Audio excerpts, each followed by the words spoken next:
Salve, salve, viajantes! Sejam bem-vindos ao canal Cortex. Quer saber como montei o meu canal? Curso completo no link da descrição. De um pensamento, né? Do que está acontecendo agora, né? Uhum. Tudo isso é real, permanente ou é impermanente, né? São práticas um pouco mais refinadas, talvez, tanto que geralmente as pessoas fazem as práticas atencionais, né? Aquelas mais de quiescência, para nos ajudar a centrar primeiro, para depois começar a buscar essas práticas de insight. Como é que faz isso? Tu analisa o pensamento? Ou observa o pensamento? Você observa e se questiona, né? Tem sempre um questionamento envolvido, tá? Então, por exemplo, você fica quieto, tranquilo, observa um pensamento que surge. E o que é isso? De onde vem? Qual a natureza desse pensamento, sabe? Começam não necessariamente você vai ter respostas, e talvez muitas vezes você não vai ter respostas, mas é começar a questionar a realidade e a concretude e a permanência das coisas. É aquele movimento de descolar, né, a consciência do mental e passar a ser um observador do mental, né? Você pode fazer isso até naquelas práticas mais de quiescência, inclusive. Tem uma das práticas que é você observar o fluxo de pensamento sem você interferir, tá? Essa é uma das práticas para te ajudar, inclusive, a quietar. Qual a diferença com essas práticas de insight? Você vai agora começar a questionar o que são essas coisas que você está observando. O que acontece no cérebro quando a gente começa a questionar ele mesmo, né? Existe algum estudo que mostra que ele muda de formato, uma área se desenvolve mais, a pessoa fica mais criativa? O que acontece? Olha, eu realmente, assim, não vi nenhum estudo com essas práticas mais, vamos dizer assim, meta-analíticas, né? De você mesmo se observar, né? Mas imagino que sejam áreas realmente mais pré-frontais, áreas mais superiores do cérebro que estão envolvidas nesse tipo de observação. Tem uma região também do cérebro chamada precônios, que está muito envolvida com essa questão da relação do eu com o outro, sabe? Então, imagino que sejam áreas que estejam envolvidas. Mas, realmente, assim, um estudo específico sobre esse grupo de práticas, eu não me recordo de ter visto. Em que pé a gente está em relação a estudos sobre meditação e cérebro, em relação à época que tu começou a estudar sobre isso? O que a gente foi descobrindo ao longo do tempo? Porque meditação por muito tempo foi considerada bobagem, né? Senta aí, fica pensando, e aí, por exemplo, aquela instituição que tu falou, como é que é a instituição que tu Mind and Life. Mind and Life veio e começou a mostrar que tem um embasamento científico, né? O que a gente descobriu ao longo desse caminho e o que a gente está tentando descobrir hoje? Isso. Então vamos lá, né? Olha só que interessante, que aquele meu primeiro estudo ele foi com papel e caneta, porque a gente não tinha nenhum tipo de verba, né, para fazer, pelo menos aqui no Brasil, né? O estudo que eu enviei para a FAPESP, que foi em 2017, né, dentro da área de meditação, ele foi aprovado em menos de um mês, a verba, né? E a gente tem exames de ressonância magnética, que é uma coisa super sofisticada, envolve também laboratório de marcha e mais uma tecnologia relativamente recente, que é o Near Infrared, né? Que é o FNIRS, que a gente chama, né? Ele é uma touca portátil, então a pessoa pode carregar no corpo, né, numa mochilinha, o aparelho e a touca, e a gente vai conseguindo ver o fluxo cerebral enquanto a pessoa está andando. Né? Na ressonância magnética, isso é impossível porque a pessoa fica dentro do túnel. Né? Então, as tecnologias também estão se diferenciando nesse sentido. Né? Então, eu vejo assim, primeiro, as próprias agências de fomento de pesquisa, não só internacionais, mas também nacionais, já começam a ver experimentos com meditação com outros olhos. Né? Então, assim, de 99, quando a gente nem pensou em aplicar nada, hoje em dia não é raro eles financiarem um projeto de pesquisa, né, que envolva toda essa tecnologia. Tá? O que a gente vem descobrindo? Né? Eu vejo assim, os primeiros experimentos mais interessantes eram com meditadores experientes, do tipo monges. Né? Porque a ideia era estudar o fenômeno tendo uma mínima certeza de que ele realmente estava acontecendo. Como a meditação é um processo subjetivo, eu preciso tentar garantir num experimento que as pessoas estão meditando. Como é que eu vou fazer isso? Né? Se for uma pessoa que começou a praticar há uma semana, provavelmente ela vai estar muito mais se distraindo do que meditando. Então tem um grande nome nas pesquisas em meditação, que é o Richard Davidson. Ele, nos anos 2000, principalmente, ele começou a fazer uma série de experimentos com meditadores experientes. Meditadores, inclusive, que tinham praticado pelo menos 10.000 horas. Né? Você vai falar, mas por que 10.000 horas? Porque alguns outros estudos anteriores sobre expertise, né, que por sinal tinham sido feitos com músicos, tá, indicaram que 10.000 horas mostrava que a pessoa realmente dominava a técnica. Por exemplo, nesse caso, a técnica musical. Entendi. Né? Então, eles compararam, por exemplo, músicos que tinham praticado 7.500 horas com 10.000 horas. Já era diferente. Né? Imagina só, você praticar 7.500 horas de música. Né? 10.000 horas era um padrão valor que eles mostrava que o cara sabia. Né? Entendi. Então, assim, aí ele resolveu usar esse sarrafo, né, de 10.000 horas também em meditação. Tem até um livro, né, chamado Outliers, né, Os Fora da Curva, que traz vários exemplos de grandes experts que provavelmente praticaram pelo menos 10.000 horas. Tá? No livro, ele dá, inclusive, o exemplo dos Beatles. Os Beatles, antes de se tornarem famosos, eles tocaram por anos nos bares da Alemanha. Né? E eles chegam, não sei exatamente como é que eles calcularam isso, né, ou estimaram isso, mas eles dizem no livro que eles devem ter praticado mais de 10.000 horas juntos antes de se tornarem um sucesso. Né?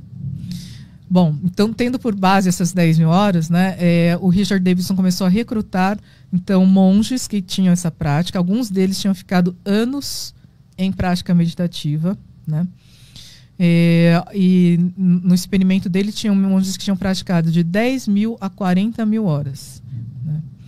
E ele viu, então, que a habilidade deles, por exemplo, sustentarem determinado padrão de ondas cerebrais. No caso específico, tem um estudo deles com meditação da compaixão, que eu tinha comentado agora com vocês, né? Com você. Então, você tinha um padrão claro de ondas gama, que são ondas de alta frequência, e elas eram mantidas por um longo período de tempo. Né? Eles conseguiam sustentar. E aí ele conclui que o experimento, né, realmente era um marco, né? Porque ele mostrava o quanto o cérebro humano era capaz de ser modificado com treinamento. O que é esse raio gama?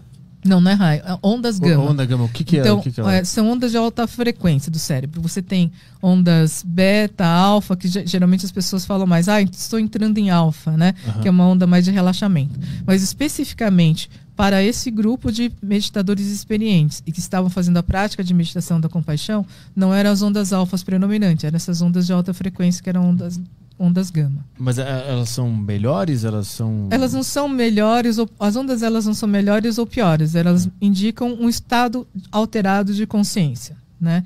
No caso específico, não existe muito consenso sobre as ondas gama, mas elas geralmente estão envolvidas com um processo de mais consciência, vamos assim dizer. Eu tive a oportunidade de conversar com o principal autor do artigo, né, o Antoine Lutz, sobre isso, e ele mais ou menos explicou isso, né, que eles percebiam que provavelmente estava relacionado com esse maior nível de consciência dos praticantes durante aquele momento. E uma coisa interessante, curiosa, né, nesses experimentos que o Davidson fazia, às vezes o pensador que estava lá na sala falou assim, olha, então agora vocês podem começar, por favor, a prática de meditação. Agora para de meditar. Tinha um meditador muito velhinho que falava assim, mas como é parar de meditar? Eu até ia te perguntar, tu falou sobre a onda gama e a relação com a consciência, né?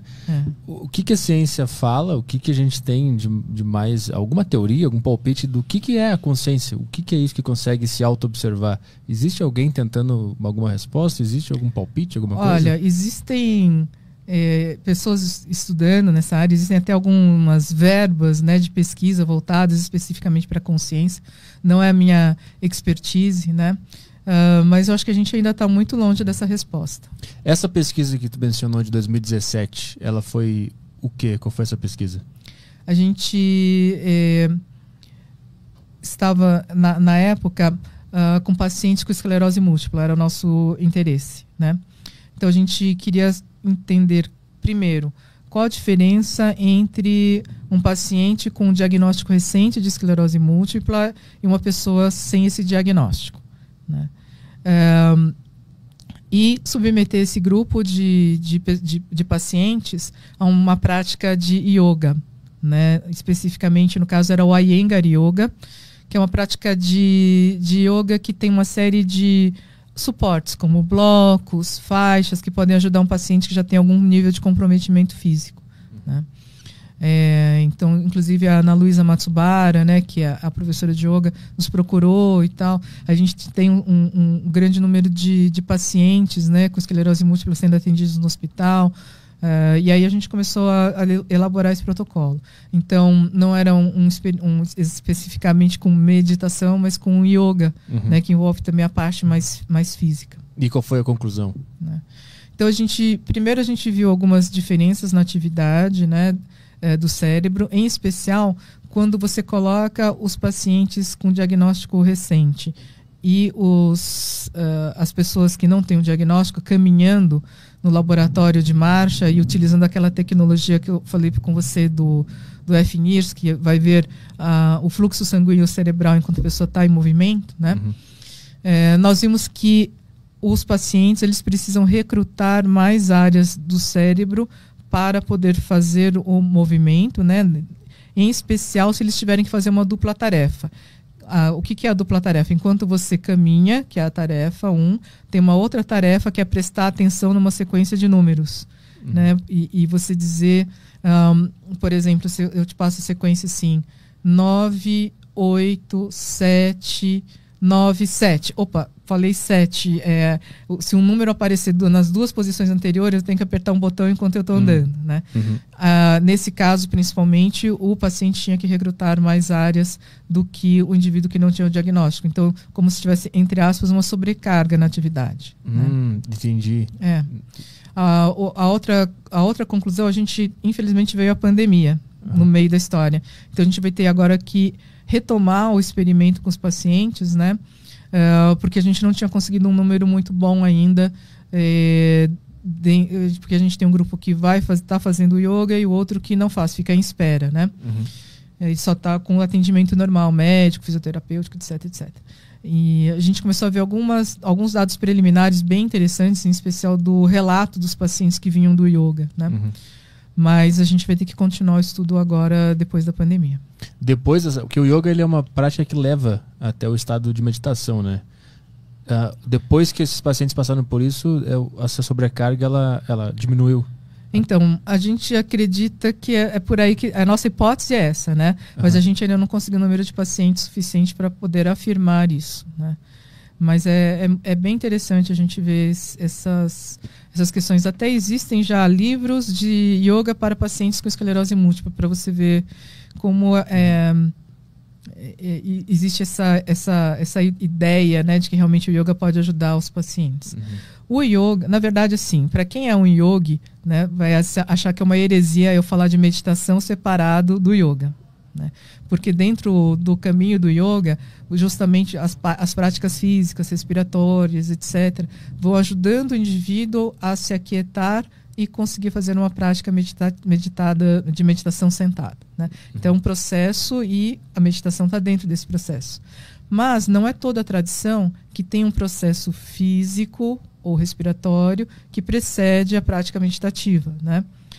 Por exemplo, um meditador, um monge budista, ele geralmente não vai fazer uma série de práticas físicas antes de sentar. Ele se senta e pratica, né? Então, são linhas diferentes, né? É por isso que geralmente a gente acaba separando yoga de meditação na hora que a gente fala, né? Mas para um yogi, né, um praticante de yoga, a meditação está totalmente incluída no processo.